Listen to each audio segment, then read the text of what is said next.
Very confident. Says he's going to knock you out in the 9th round.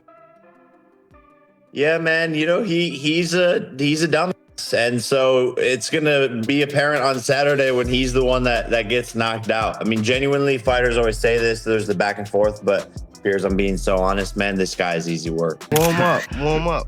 Some I know 8-year-olds. I got the 8-year-olds in there. If I find out anything, I'm gonna beat yo, and I'm gonna beat Jaden on love. I mean, which is nothing wrong with it. You know what I mean? Especially Tank been talking about retiring, so why not get the bag and then go about your business if that's your plan? Gervonta Tank Davis just went off after Floyd Mayweather boldly predicted Jake Paul would knock him out early. The long-simmering tension between Tank and his former mentor finally exploded after Floyd's shocking comment. Insiders say Tank felt betrayed and disrespected, especially since Floyd praised a YouTuber turned boxer trying to prove he belongs in the sport.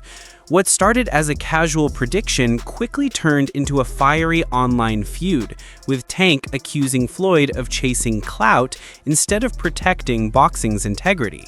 Sharper, just my focus gotta be blazing that night. Just me and him in that ring.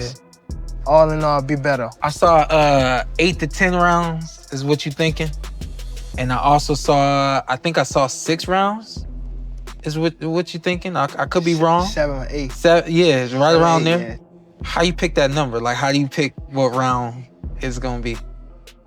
First, his skills. The moment. Yeah. I don't know how durable he is. Mm-hmm. I don't know. I just don't know just yet. But I know if I can get him where I want him. Yeah. That's how long it's gonna take. Yeah. To be a good beating. Do you understand the magnitude of this fight? Do you understand how important this fight is to the boxing game, to the sport? I think I do, but I don't think that he knows.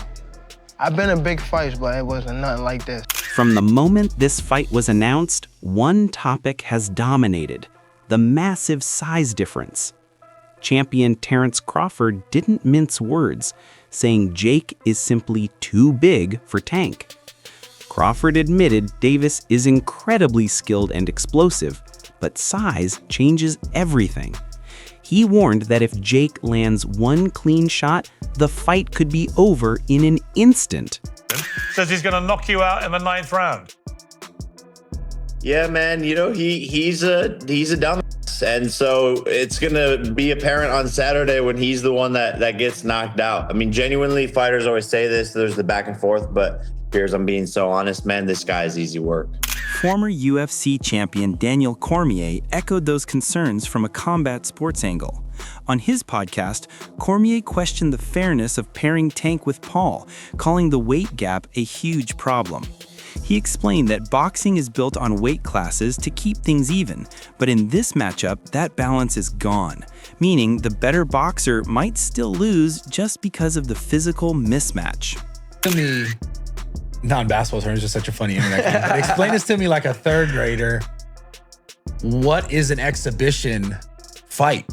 I don't even know, bro. I'm gonna be real with you. All I know is that Jake is making, goddamn. But when they say look, God bless Jake, bro, because this is what he figured out. He figured out this. He figured out boxing is all about attention. 100%. And he went from Disney to, getting paid. What I told you, world champions that have dedicated their whole life to this sport, they will never get paid. Not even a percentage of what he's making. Yeah. But because attention brings dollars. It doesn't matter if it's a podcast, if it's a movie premiere, if it's boxing. If there's no attention on it, you're not going to make no money from it. This is like the WNBA conference. That's why they don't make the money, because they don't have the attention. No, for sure. I was at the WNBA yesterday. That shit was lit, bro. It was lit? I was chopping it up with Floyd was there. It was good? They won by I think 1 or 2 points. But I was standing up and I was jumping in, it was the finals though. Yeah. It's the finals. So, all that aside, I just feel like Gervonta could crack though, bro. Oh, of Gervonta course. could crack. I mean, So this is what I want. He's sparred light heavyweights and heavyweights before. Like, this ain't nothing new.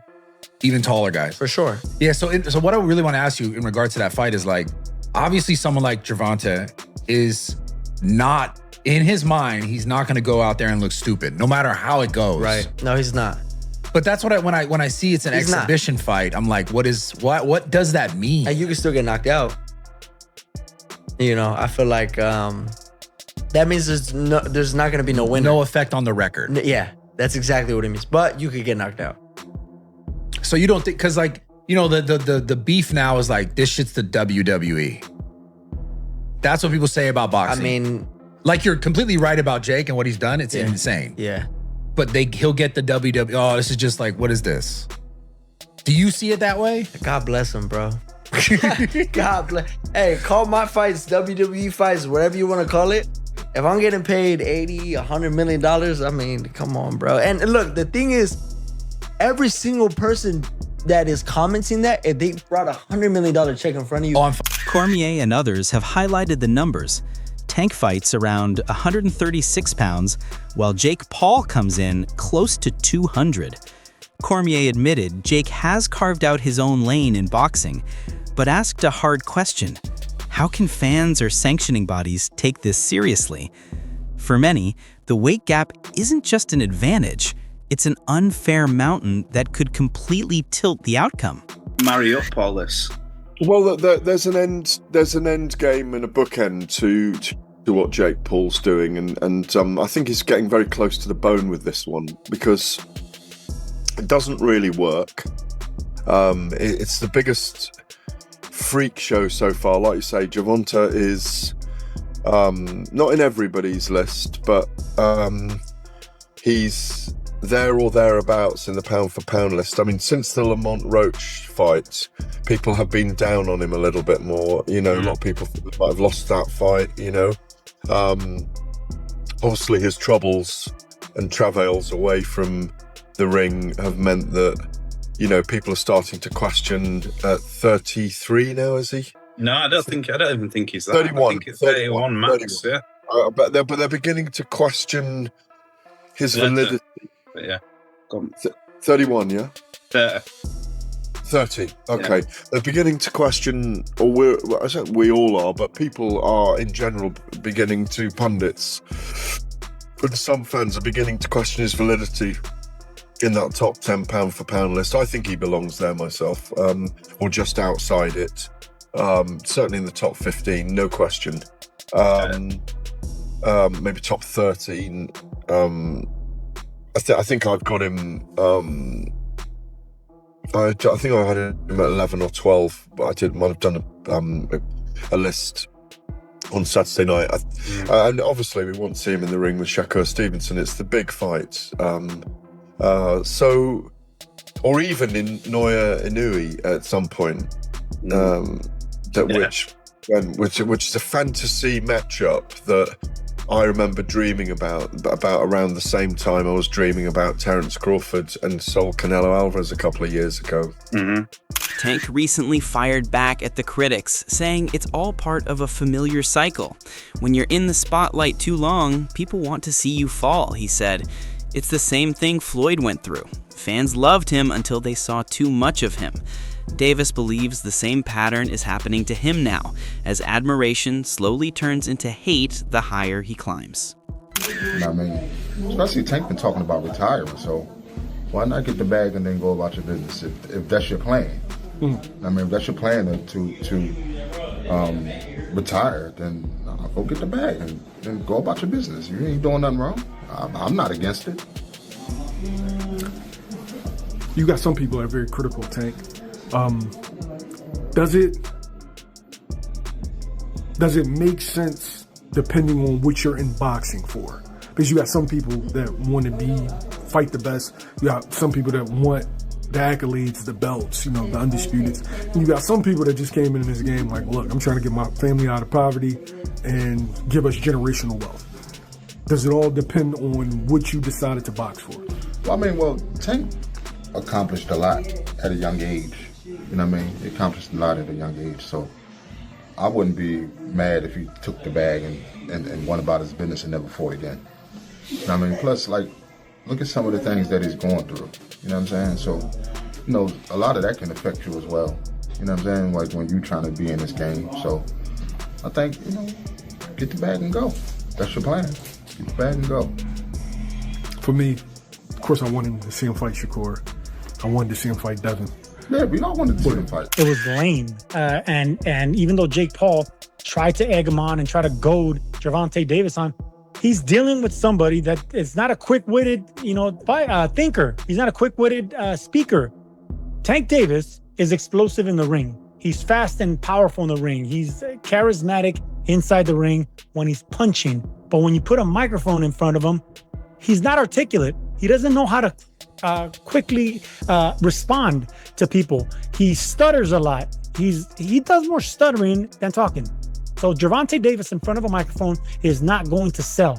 So Tank Davis shouldn't be put in a podium like that. He should have speakers for him. He should have someone talking for him. He should have a mouthpiece. Tank Davis is not going to sell this fight. And Jake Paul knows it. That's the reason he kept throwing jabs at him. He tried to get Tank out of his shell. Tank's not quick verbally enough. He's not quick-witted. He's not quick with the tongue. So in order for him to sell this fight, he's going to have an adversary that can spit something back. Like, for instance, Chavez Jr., he didn't have that quick-witted a response, but he had the backing, he had the loyal following. And Chavez Jr., like many Mexicans, don't need to speak because they do all their fighting in the ring, and people know that. Tank Davis, I don't know, man. He didn't look good in his last fight. He's not fighting the killers in his division. People are getting off that Tank train, and we know that he's had his issues outside the ring. The love's not there anymore. Tank Davis is losing a lot of passion, a lot of followers, and people aren't buying this circus that Jake Paul's trying to sell. And I'm glad that people are getting off this train. The commission in Georgia got off this damn train. That's why they had to move this fight to Florida, where anything could happen.